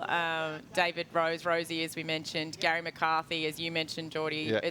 They've got a few good sailors on there, by a few, Correct. a lot. So they will be one to watch. Gary McCarthy will be going to the 1 metre Worlds at Gladstone when they're on. He'll be definitely. Let's hope that. Yeah, fingers crossed. Absolutely. And there we have a beautiful scene, ladies and gentlemen. Not a lot of wind. It is certainly picturesque, though, but good enough to get these boats trundling along. Now, the race record for the Brisbane to Gladstone Yacht Race is something ridiculous, like 16 hours something, or 14 hours something. I can tell you exactly it's not at risk right now. It is certainly not at risk. When do you estimate some of these boats getting in? Just a guesstimate. An ungodly hour on Sunday morning, I will go out to meet these boats, I believe. 38 hours time. Yeah, exactly. I think it's going to be 1 a.m., 2 a.m. It's looking like the fastest boat will get there in about 1 day and 14 hours. The record is 16 hours, 13 minutes and 56 seconds set by Blackjack, the 100, in 2022. Yes. Last This time used to around. be Blackjack. This used to be, yeah. That's one of the Blackjack Blackjacks in the past. Yeah, that's Black Diamond as we're talking through there. So, yeah, but Blackjack does hold the race record and hold the previous race record too. So, and as we traditionally state, it's normally southeast trade winds, glorious sunshine, and it's just perfect conditions. What we're getting, though, is upwind conditions, dark grey skies. It's tactical sailing. The intensity comes right up. The secret to being good in yacht racing is not making mistakes. These conditions are perfect for making mistakes. So Indeed. the tension will be very, very high on all the boats, and keeping the boat moving is critical right now as we speak. And the teams are, the tacticians and navigators are working their brains off at the moment. Not a Diamond is doing incredibly well here to still be in touch with the one of the largest boats in the fleet, which is that Schumacher 54 Maratimo, closest to us on the screen, on the right of your screen, with Not a Diamond down to leeward. Stacey Jackson, as I mentioned, on board there. And I'm really gunning for those guys to make it to Gladstone. I did say the other day to Stace that I'm going to Gladstone for the first time just so that I can be there to greet them no matter where they finish. Please just make it. I'm pretty sure they will. Performance Handicap, or PHRF as it is well known, is assigned to a class of yacht based on the yacht speed relative to a theoretical yacht to the rating of 0. This is a really important class or style of handicapping system. In fact, this year, the Holm family, who have been synonymous with the Brisbane to Gladstone Yacht Race, are giving away first and second prizes this year. And what we believe is some of the best prize money that you can get on the East Coast in races like this. But first prize is $10,000 from the Holm family. And, of course, second prize $2,000. And Karen Lawyers are putting up the third prize for performance handicap ratings of $1,000. And we thank all those great supporters of this fantastic race. It certainly is worth winning, that's for sure. Ivan Holm was there at the first race. And he was. Done 51? The boat he built. The boat has done 51, but he did 47. I think he did 46 consecutively, and then his lovely friend actually took him on his 47th, Laura which was Barter, beautiful. LCE Old School Racing, Mark Griffith. She's a potential. She is a potential, I think, and a few great sailors on board there as well. We have Mark Griffith, Dave Taylor, Angelique Keir, Richard Hudson, Hector Crawford, Sarah Crawford, Simon Brown, Bailey Taylor, Jason Lane, out of RPA YC, Cameron McKee as well. They'll be one to watch. Look, I keep wanting to say beautiful one day, perfect the next, but that rain seems to have pushed in a little bit. But have a look at these great shots from our drones out of the sky. Look at that. That is just fantastic. And they're actually really starting to split. I actually think it's very difficult to say at this point in time, but Port Tac look quite well. But I see a few boats actually coming back, trying to get into shore. Of course, they've got around that mark off Redcliffe, which will be quite close in. So if you are wanting to see the boats from the shoreline, Redcliffe is the place that you should be able to do that, and the best viewing that you could see from the land. Of course, we had to take the boats out to sea a little bit because of boats like Blackjack that drew 5 metres. Of course, being Moreton Bay, it's actually quite shallow towards the land. But we're nearly 12 minutes into this fantastic race, and there is Celestial. Am I going to say leading the race at this point? Yeah, I think you 100%. can. I was going to say that line honours leader at the moment is Celestial, closely followed by that Martin 49 Indigo 2 down to leeward. So, battle of the navy blue boats here, and I like it. I love it. And all my boats are navy blue, Grant, if you didn't know. Okay, sorry about that. Well, listen, what I will do, you two wonderful people, I'll let you have time to get a little glass of water. We've been speaking quite consistently over the last 20 minutes. We'll have a quick break as we just see Stephanie Kerrins active again, flying along. That wind has freshened slightly. That's more of a heel. We'll be back in just a moment with more of the Gladstone Ports Corporation Brisbane to Gladstone Yacht Race, 75 years.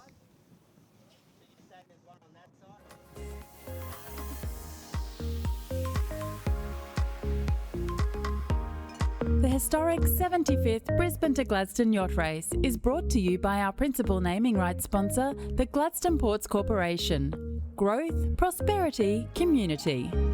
Adina Watches, official timekeeper of the B2G. The generous support from these race partners. And this live stream event is brought to you by the Gladstone Regional Council's Easter in Gladstone.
The Gladstone Ports Corporation Brisbane to Gladstone Yacht Race is underway for its 75th year. We're a quarter of an hour into the race, and we've got conditions on the water that most of us didn't think we were going to have. We thought it was going to be fairly calm. We've got a little bit of a rain cloud over, and it's just been able to prop up a little bit of wind for these guys as they head towards their first rounding mark of the course, which is at Redcliffe. Indeed, and I think they're building speed here. We can see Celestial's actually extended on this Martin 49, and they're starting to heel. It's looking like more towards 10 knots there with them up that on port there, Jordan. I mean, I think it's going to be tricky, but maybe we're starting to see that build coming that was meant to happen, you know, within an hour of the start. Well, it's a TP52. It's flat water. They're able to say higher groove than anyone else. That's Dream Lover on screen, which is the double-hander racer. The MBD, Murray Burns DeVell, 12.5 metres, so a water-ballasted boat as well. Nice Australian design. Looking pretty flash, so double handing, as I said, difficult. I would say she's quite happy with her position there. Moreton Bay Boat Club's entry, and Rick Morgan, of course, on the helm there. I think she'd be very happy with where she's quite sitting inshore. There's a lot of boats out to the starboard side of the course. So I'd be very happy if I was in their position right now. Absolutely. Yeah, absolutely. So you can see that that wind is just bending slightly left. So for the spectators, what they're doing is sailing straight up the coast, which is just exactly to the left, and then they're going to turn right and head out to that island that you can see that was on the screen. That's the Martin 49. You can see that extra pressure. Nick just said before that the Celestial has moved forward or moved away. It's done most of that by moving closer to the wind, I'd argue. You can closest sheet to TP52. Opened up the gauge. We talk about it, basically just that distance to windward, looking really good on board with Stephanie Karen. She's wearing all her clothing, I think, on board there. It must be raining. Yeah, it's still 25 degrees and warm, but you know, it's Queensland. It does give you a different picture as one of the crew member goes back in shorts and a t-shirt. So, unfortunately, we had also Port Curtis Sailing Club entrant balancing act with Tony Crano going to provide us with pictures, but with the rain, we've lost that camera. So, thank you to Tony and his generosity to give us that camera on balancing act. And here we go. Did they have too much momentum? Definitely had too much momentum. Paul Richard went, and you can give Louisa a hard time, Jordan. Well, all the workmates will, that's for sure, if they've been watching. So momentum over the line, too much enthusiasm on board, but off and over. But now they're going, and they're well positioned, as you said before. Grant, on the left-hand side of the course, wind swung to that left, so they're going to pick up a few. You know, they started last, but now they've moved halfway through the fleet, so that they're looking good. All right, I'd hazard a guess that this is a boat that is not competing in the Brisbane to Gladstone Yacht Race. But it is a wonderful-looking spectator craft, that one there. If you were going to Gladstone in that one, you'd be sort of making sure that you had about a week's long rations, perhaps even longer. But it's, as you can see, all these boats, and there in the background is, of course, the mainland up towards Woody Point. looking back from the wonderful Maratimo, which is one of also the boats that is assisting us. There's Maratimo the yacht, there's also Maratimo, Bill Barry Cotter's Maratimo the boat, which is helping out today, and we thank Maratimo for their efforts with our camera crews on board today.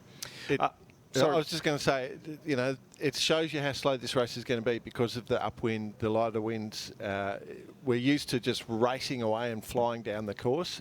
We are going to set more than double. It's going to take us more than double the time of the race record to get across the line. So, yeah. Absolutely. Now, as you see in the top left-hand side of your screen, Adina Watches is our official timekeeper for the Brisbane to Gladstone Yacht Race. Did you know that every crew member in the overall Brisbane Courier Mail winning yacht, plus the Line Honours winning skipper, is awarded a bespoke Brisbane to Gladstone Yacht Race Winners Edition watch, thousands of dollars worth of timepiece, and you can only get this particular type of timepiece by winning this race. So we thank Adina Watches and for all their sponsorship over the past few years. There's a Dina agent at the bottom of my street, mate, and I've wandered down and checked them out. They're very cool watches. Very cool. So. There's the fleet as they head north towards the first rounding mark, which is, of course, off Redcliffe. Broadsword. Broadsword. Just to the right of your screen there. I don't think we've mentioned I broadsword. don't think we have. It's an Archambault. Yeah. Archambault 40. Yeah. Yeah, so French design. Interesting. It probably would be happily hard running, I would suggest, but, you know, They go pretty well, fairly modern design. So it was, for those who know Queensland sailors, Rod Jones used to own that boat back in the day, currently owned by Peter Kruger. And Rod Jones, the reason I mentioned Rod Jones, because he had Yeah Baby as well. He never buys a boat that doesn't rate well. He's always looking for the win. So Queensland's Dennis Connor. Yeah, that's it. So he will absolutely, that boat will be a threat on rating, as will Hutchie's Yeah Baby. That's one of the reasons why. If Rod Jones has had his hand on it, then it's a fair chance of it rates extremely well. Terrific stuff. 47, Cyrene 3 on the screen there. That beautiful cruiser that we were looking at before. She's in a beautiful position. Gregor Pop, the North Shore 38, launched, I'm not going to say the year I was born, but it was launched the year I was born. You know which boat we haven't had, and I can't wait till it comes up, speaking of North Shore 38s, we haven't had the Sydney 38. 38. With the bow number 38 and the sail number 38. Wow. Wow. And it's a Sydney 38. I think everyone should do that. You know, boat's called 47. It's a North Shore 47 with bow number 47. That would make our lives easy as commentators back on board with active again. So on Alive again, what you're seeing here is you can see the crews. The way we sail a boat, if you're a non-sailor, is that it's the flow of the air over the sail. If you're on a plane, we use an engine to force air over a wing. In sailing, all we can do is hold the cloth up at the angle to the wind to get the maximum. And so we have to change the shape of the sail all the time. So you can see this crewman is forever looking to make changes to that sail shape, because depending on what happens with the wind, we need to change the shape of that sail. So nothing is ever consistent or constant on a boat. And so all those people are doing different jobs and thinking about different things. Terrific stuff. You are watching the Gladstone Ports Corporation Brisbane to Gladstone Yacht Race. This race broadcast is made possible by the Gladstone Regional Council's Easter in Gladstone. And g'day to everybody sitting in Gladstone in a beautiful big tent today at the long lunch, eating seafood, drinking fine wines, and all dressed resplendently, and all sitting there at the moment. Just think of us sitting out here in the rain and doing the hard yards while you guys sit there and enjoy yourselves. So. Okay, let's go to talking about Gladstone. The Mayor of Gladstone, we have him doing his first ever Brisbane to Gladstone Yacht Race. He's been training, he's out there. The only thing is we're not going to see him back in the Harbour City until probably Wednesday, Thursday next week. Only joking, Matt, welcome along and congratulations on competing on your first race. Hey, thanks, mate, and welcome to everyone on the live stream right around the world, but especially everyone in Gladstone. G'day to the long lunch. I hope you're having a fantastic day. And everyone at the Gladstone Harbour Festival there as well. It's a bit of a slow start, but we're getting there. There's the team down there. Yay! Terrific, the team. Now, Matt, there's some belief that you actually took quite a few seasick tablets. Is that correct? I took 2, yeah. You're welcome, Matt. Good stuff. So far so good. But yeah, it's going to get rougher later tonight. So I'll pick another one in about from ours. So, look, fantastic to be part of the 75th Brisbane to Gladstone. Great crew here. We did a bit of a live stream earlier for the 3 Gladstone yachts as well. So, good luck to Celeste and to Restless and to Balancing Act. And yeah, it should be an awesome race. Terrific stuff. We're having a little problem with your audio, Matt, but we are getting mostly what you're saying there. You're on Skimmer. It's a QCYC boat. Most Gladstone people would be saying right now, "What are you doing on a Brisbane boat?" The Mayor of Gladstone, but it's more political than that. Is that correct? Oh, yeah, absolutely. It's about bringing Brisbane and Gladstone together. So I'm a Port Coast Sailing Club member on a QCYC yacht in the Brisbane to Gladstone Yacht Race. It doesn't get more Gladstone Brisbane than that. Terrific stuff, Matt. What are you hoping? What's David, of course, David Hamilton, your skipper. Where are you expecting? Have you asked him? Because you do have mayoral duties over this weekend. Are you going to be able to give anybody a case of beer? Yeah, there's a few behind us. Don't worry about that. So, look, I've got the deputy mayor lined up to hand over the beer. And then the councils do a roster as well. We've done the roster for a long, long time now where we just rotate. They do an 8-hour stint each, and we make sure everyone gets the carton of beer or 2 for the bigger yachts. And the medallion, of course, as well. Khan will do the first shift, then Desley, and then they'll rotate through. And then we'll see how we go, but hopefully I can welcome some in as well. And yeah, I think we're doing all right. We're doing all right. We'll get there. Good to hear you've got your priorities sorted there, Matt, handing out, making sure the beer goes to those sailors. But speaking of priorities, your outfits look absolutely phenomenal on board Skimmer there with the parrots. Oh, my goodness. What a good-looking crew you have. You can't... Have you got the parrot? There he is. Excellent in his life vest. I love the parrot. That's Marguerite. That's the... Look, awesome. There's a couple down there. They're doing hard work there. I can't really see. I'm not very good at operating this, sorry. But yeah, no, I'm excited about it. And let's hope we can get past break-sea speed before midnight tomorrow night. And we'll probably be on task to get there before too late in Sunday afternoon.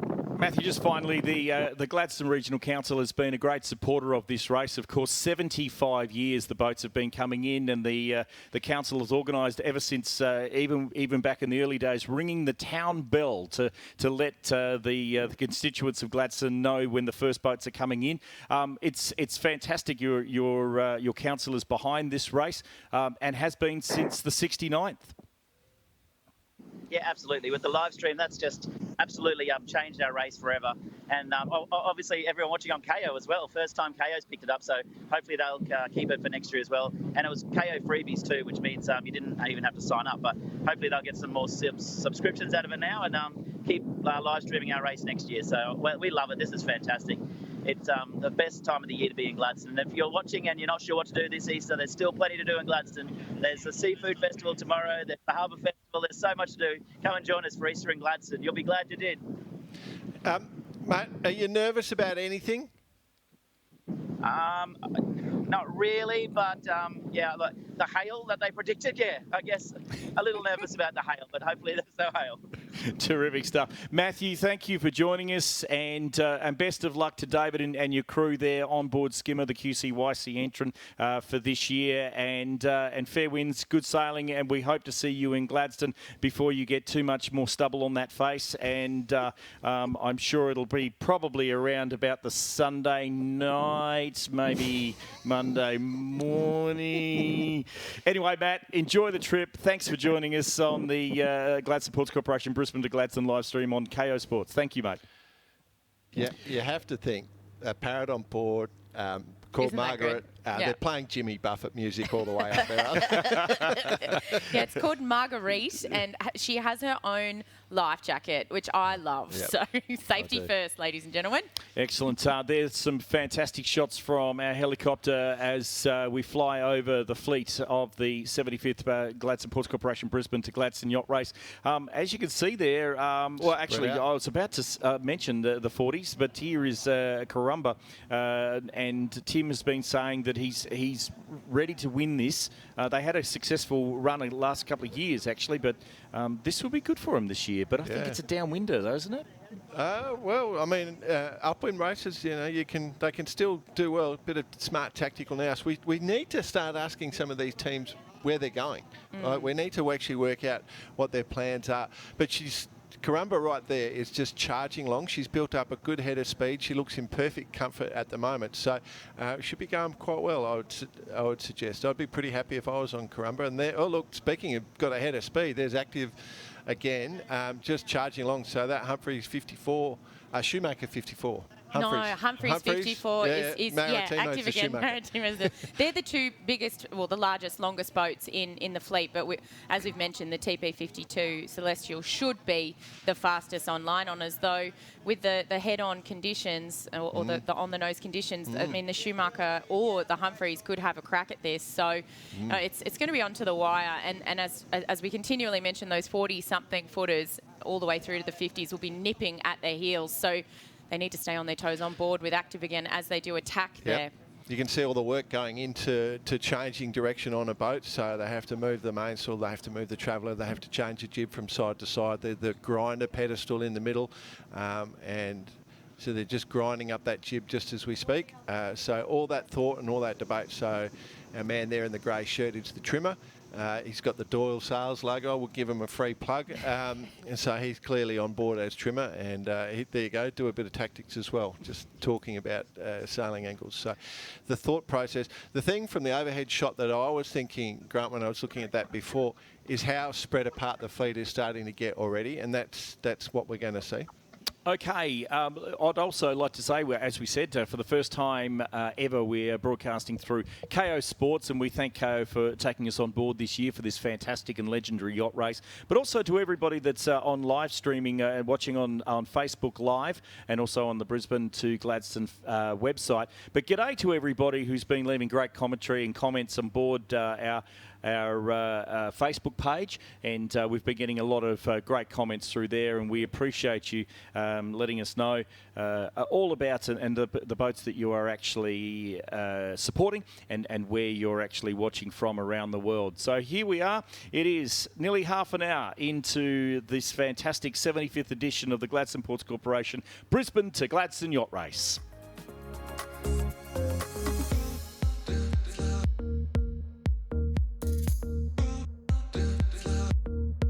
The historic 75th Brisbane to Gladstone Yacht Race is brought to you by our principal naming rights sponsor, the Gladstone Ports Corporation. Growth, prosperity, community. Brisbane City Council, via the Brisbane Economic Development Agency. The generous support from these race partners. And this live stream event is brought to you by the Gladstone Regional Council's Easter in Gladstone. Your next holiday is closer than you think. Find your place by the water and celebrate Easter in Gladstone 6 to 10 April. Gladstone Regional Council's Village Precinct comes alive to host a range of events across the long weekend. Yacht races, DJs, fresh seafood, wines and boutique refreshments, dancing and more. Plus, plenty of family-friendly activities. It's a long weekend packed with festivities and fun. Accommodation packages available. Easter in Gladstone. You'll be glad you did. This is the Gladstone Ports Corporation Brisbane to Gladstone Yacht Race, the 75th running of the event, and already the boats are heading towards the first turning mark, which is off Redcliffe, and then we'll be heading off across Moreton Bay to the beautiful a beacon, MA beacon off Tangalooma. So and they will be enjoying that little run across the bay. I think they'll be able to crack sheets there. However, after that, getting up through that northern shipping channel in Moreton Bay, we'll propose some other interesting issues because it's only quite thin up through some of those areas there. Indeed. Ocean Crusaders on a Jaybird on the screen there, that TP52 that is electrically powered, and to windward on the right of the screen with a little bit of a lead over them is Maratimo, the Schumacher 54. Amazing to see this TP52, which is an Andrews, stretching her legs now. But from that aerial shot that we saw before, Celestial on line honours continues to stretch out in front of the 46 boat fleet here, as we're just over 30 minutes into the 75th edition of the Gladstone Ports Corporation Brisbane to Gladstone. I believe that's Celestial there on the screen. No boats around her, heading past Redcliffe. Redcliffe. Yep, definitely just off the edge to Redcliffe. So they're heading up to, for those who are locals, up near Osborne Point is where they're going to do that turn just off the Newport waterways at Scarborough, and then they'll head back out over to Moreton Island. And the that gap is pretty significant. It's bigger than I thought it was going to be. Maratimo really hasn't got up to speed. Alive Again was just charging along, as we saw. There's the Ocean Crusader boat. So again, that's another TP52, and there's Maratimo in the background.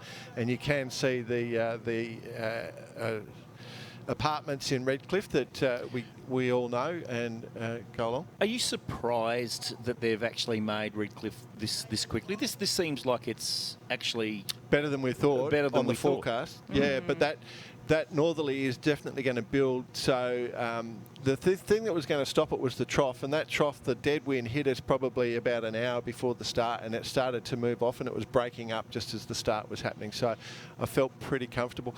The thing about that, like if you look at the wake off the back of that boat, that's a boat that's pretty much trucking along. That's doing, good 8-9 knots there. That boat is looking pretty good. For the non-sailors, 8 or 9 knots, probably 15 kilometres an hour is the best way to describe it. And remember, you're just holding a bit of cloth in the air and bending the wind around it, and that's all we're doing. And how you do that is the tactics of doing that is very challenging. So, yeah, I love the sport. My favourite sport. Looks like the J111, which is Black Dog. Black Dog, yep. That is Black Dog. That'll be a beautiful boat to go to Gladstone on as well. Yep. Let's have a look at the yacht tracker if we can, and get a bit of an understanding while we're looking at where the boats have gone. And we didn't quite expect that when we were looking at wind conditions. We expected a little bit more probably lateral movement, the tacking of left to right or port to starboard. Yep. But they seem to be fetching that first mark. It looks like the mark has actually been placed a little higher this year than what it's expected on the course there. The red line is the expected course, but Celestial still trying to get to that first mark. I'm surprised that they actually have been able to make that in one tack. They might also be opting just to stay close to the shore. They might extend past that mark and then tack over. If I'm right, just looking at that chart, I'd say that red line's just slightly misplaced on the tracker, because I reckon they're off Redcliffe Point there. That's Redcliffe Point, just that looks looking to be at the shape. And they should turn off Osborne Point, which is the next one up, past that little rocky point that's sticking out. So there's probably a way to go yet before they do turn. And look at the lift on Active Again. If you can see on that green, fluoro green, Active Again has made quite a bit of a left-hand turn in her track. We might get Spinnakers up to Morton. We might actually see them, like, I know we said we wouldn't see Spinnakers this race, but maybe the only we will. chance. As they bear off. Perhaps late on Sunday, some of those last boats might be able to get some colourful cloth in the air. But with just over 35 minutes that has been taken place, the rain is still falling, and Steph has got the boat. It looks like it's actually dropped off a little bit from a wind perspective, but should be happy with her position. She is a little bit out to the southern, to the eastern side of the course. She may have to put a bit of a dart back in to get to that Redcliffe rounding mark, which will bring her back to the pack. But I think she'd be pretty happy. She'd definitely be happy. And I think they're seeing a little bit of an increase now as they get closer to this raining cloud. You can see them definitely starting to get wet now. Usually there's a bit more breeze around the edge of a raining cloud, but not much underneath. Yeah, so that's exactly right. Stay on the edge of the cloud. But long term, for us, from a strategic perspective, we're expecting that wind to start moving to freshen and move slowly left as the week goes on, or the next few days go on. So as a general statement, we should see slightly more wind, that wind slightly move further and further left, and then after about 2 days it starts to break up and drop out a little bit as we get to the top of that low. Celestial is, as you said, this is probably one of the best campaign racing yachts in Australia. So you are seeing top pros, world level pros. Some of the most famous sailors in the world are actually on that boat at the moment. So you've got no doubt about this being one of the best boats to see. You can actually look at how they've got that set up, and there's a lot of trim going on. a very close sheeting angle. I don't know if I should say that. We're getting getting too technical. But you know, very close sheeting angle, which you can do on a TP, and they just hold that lane. So very skilled driving. They're setting up for attack by the look of this, or getting very close to anyway. Winding up, a little bit more pressure there too. They've just taken off. And what Jordan was mentioning is the sheets are in exceptionally tight to try and get as close to the wind as possible. So that's what, to try and break that down. You know but what they're he's spot setting on up there. for? They might be near the mark now. They're getting a spinnaker ready. That's what I reckon. Look at this. That's exactly what I think. There's a spin going out on that pole. Wolf up on the bow, getting ready. Yeah, I reckon they're not far from bearing away and heading across. So this will be, it'll be an asymmetrical, a reaching sail of some sort. But yeah, it looks like it's going to be an A3.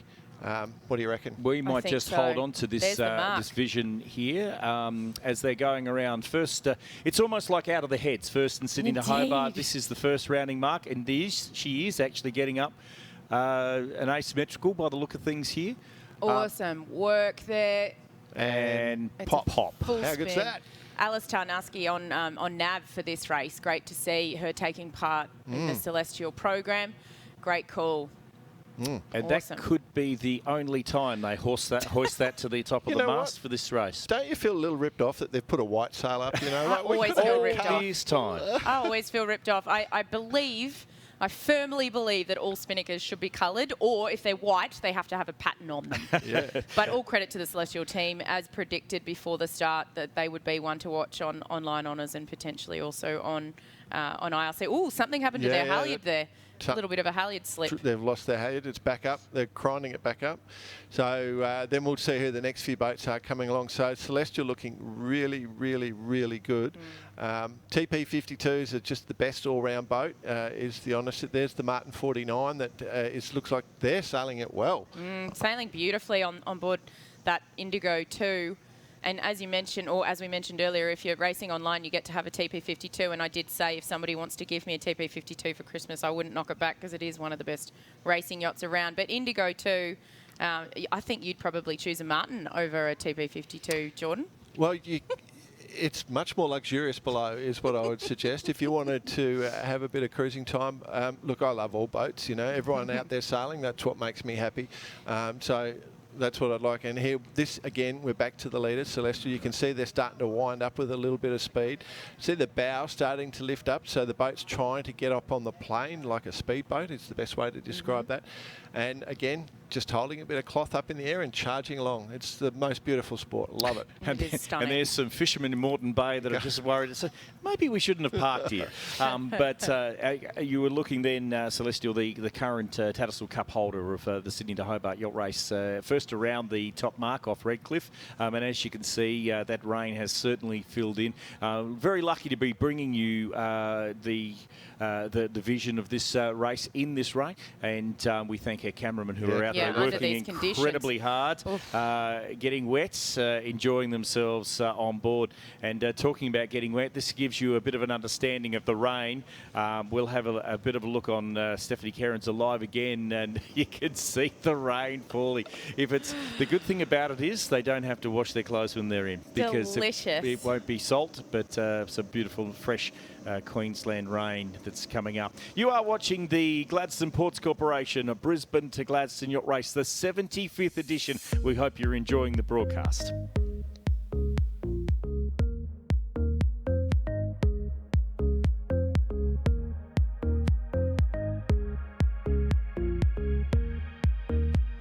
The historic 75th Brisbane to Gladstone Yacht Race is brought to you by our principal naming rights sponsor, the Gladstone Ports Corporation. Growth, prosperity, community. The Queensland Government, through Tourism and Events Queensland, and features on the It's Live in Queensland events calendar. The generous support from these race partners. And this live stream event is brought to you by the Gladstone Regional Council's Easter in Gladstone. This is my backyard. 1770 to the Boyne Valley. Gladstone all the way to Lady Musgrave Island. This is my home, and I will explore every last place. Where do you wanna go?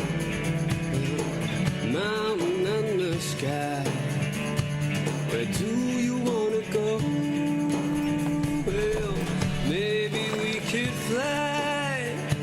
Where do you wanna go? It's time to wonder why. Where do you wanna go? While we're still got time. And while I've waited, won't you wait with me? And while I'm waiting, won't you set me free?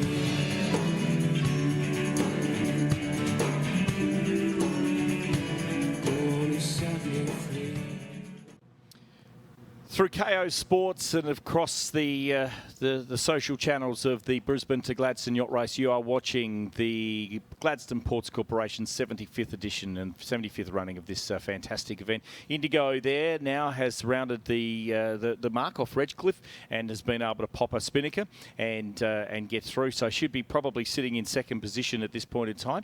And actually, we've got a couple more boats just coming around Redcliffe there now, just getting those kites up for the very first time as they head towards the A7 and A8 beacons off Moreton Island and close to Tangalooma. Fantastic. I believe Ocean Crusaders have just popped a shoot as well, so they're third on line honours at the moment.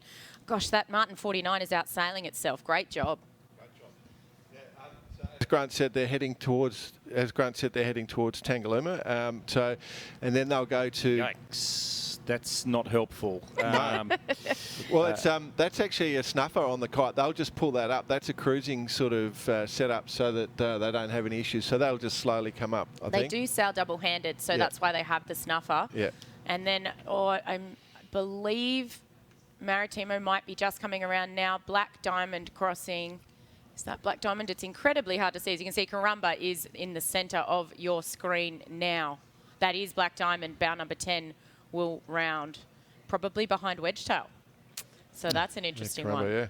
Yeah, this is the Redcliffe in the background there. Beautiful Redcliffe, home of the Redcliffe Dolphins, who are doing quite well this year. A lot better than anyone else expected, but certainly not what Wayne Bennett thought. But Karumba going around the mark now, having to put a little dart in to get back to that first rounding mark of the course. And very close behind Black Diamond, Glen Burrell there, who would be, I think they'd be quite happy with this. And look, by the look of things, Karumba have done some very good crew work there, and they're going to pop a shoot well before their opposition, a couple of feet in front of them. And it is on for the whiskey wager between those Southport Yacht Club boats, Wedgetail, Black Diamond and Karumba, all in a row. It's on. Absolutely. If you can actually even see the rain droplets on the water. That's how hard the rain is falling. I know it's difficult to give you some. There's a very good picture. And here we were giving Stephanie a bit of a hard time wearing her full wet weather gear, and now we know why. She did well. A good Queensland drop coming through, and the colourful spinnakers now starting to form as they head towards head east across Moreton Bay, and there's some. This will be a very relaxing part of the trip for these guys. This is the last time. So when we talked about how they'll be tacking upwind before, now they're going to get to Tangalooma, then they go across to Cowan, then they come down the main channel and then into the northwest channel. So that is slightly further left than the coastline. So they're going to be sailing, for those who've got compasses, 310, maybe 330, 310 in the main channel, and the northwest channel 330 compass. They're going straight into the wind right up that channel, which is the narrowest part. So they're going to be absolutely dodging sandbanks the whole way up until Caloundra going forward. So it'll be very, very challenging. Trying to work out who that is in front of Black Diamond. In the green spinnaker. I thought it was Wedgetail, but I'm not quite certain. Black Diamond absolutely smoking along here. Gosh, she loves having a spinnaker up. I haven't seen Maratimo come around yet, though. No, maybe we'll go to the yacht tracker in a minute and have a bit of a look at these yachts of where they're positioned. That'll give us a bit more of an understanding. Of course, Yellow Brick Yacht Tracker, you can watch the yachts and where they're positioned on the Queensland coastline at any time. Hit brisbanetogladstone.com and you can check out where those boats are. But we're seeing all these 42-footers now, or 40-footers. The tonners, a couple of tonners getting around those top marks, setting their spinnakers. Perhaps the snuffers, or there's another problem with one of the... Mayfair has a little bit of a wrap. Bow number 2, not a diamond, with the white and red spinnaker at the left of your screen, is actually going under bow number 18 or 16, it looks to be. That'd be Wedgetail. I think it that might could be be Wedgetail. Wedgetail. Yep. So we've got Mayfair wedge tail and then not a diamond. That's definitely a snuffer on the boat in the front. You can see them trying to pull it out. You can see they're trying to get it up. It looks like it's stuck. Do you know what the situation could be? They probably didn't think they were going to get a kite up, so didn't actually set it up properly. But that's interesting. Some of the smaller boats in the fleet, and we are endeavouring to get as many of the boats on screen as we can. This is one of the KPIs. There's a Maya 2, the beautiful little Far 11.6, and to Benjamin and Matthew, who we spoke to very early. In fact, they were the first entry that we received for the Brisbane to Gladstone Yacht Race from the Townsville Yacht Club. Hello, everybody in North Queensland, Townsville, Cowboy territory.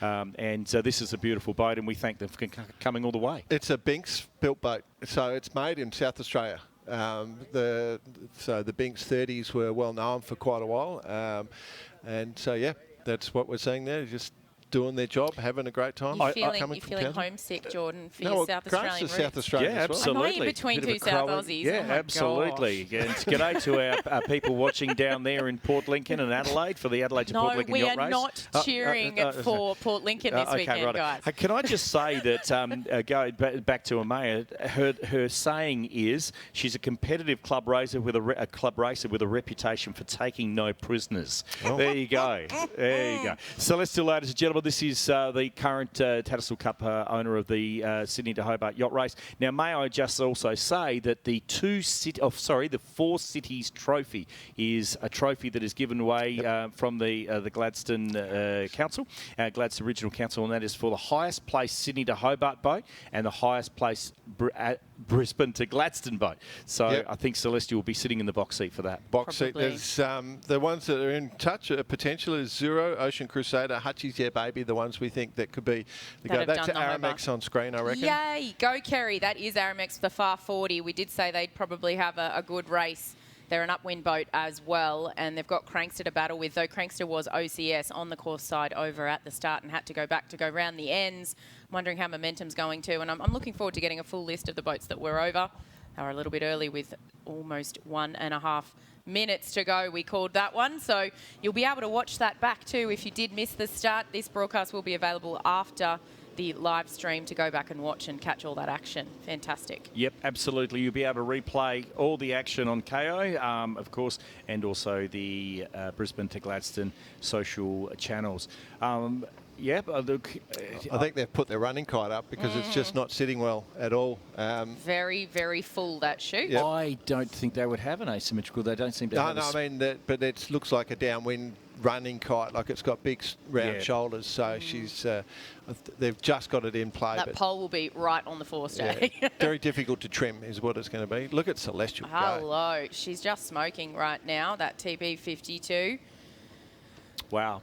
Look, this boat, this is a very small jut across Moreton Bay, and I'm pretty sure I'm going to put our graphics team under a bit of pressure by seeing if we can get that yacht tracker up soon, and we can have a bit of a look at the spread of the yachts. There we go. Fantastic. And thanks, guys. We've got Celestial out in front, heading towards Moreton Island, which is practically due east of that first mark.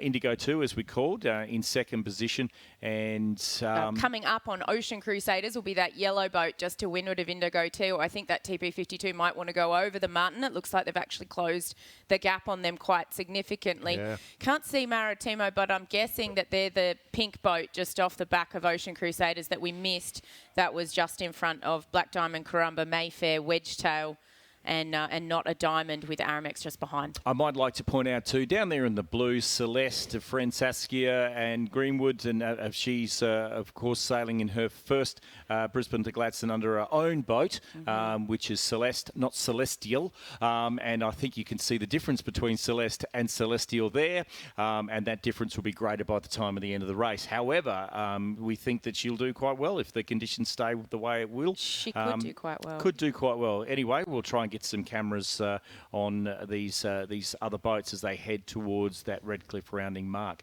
You are with the Gladstone Ports Corporation Brisbane to Gladstone Yacht Race for 2023, and I hope you've been enjoying the broadcast.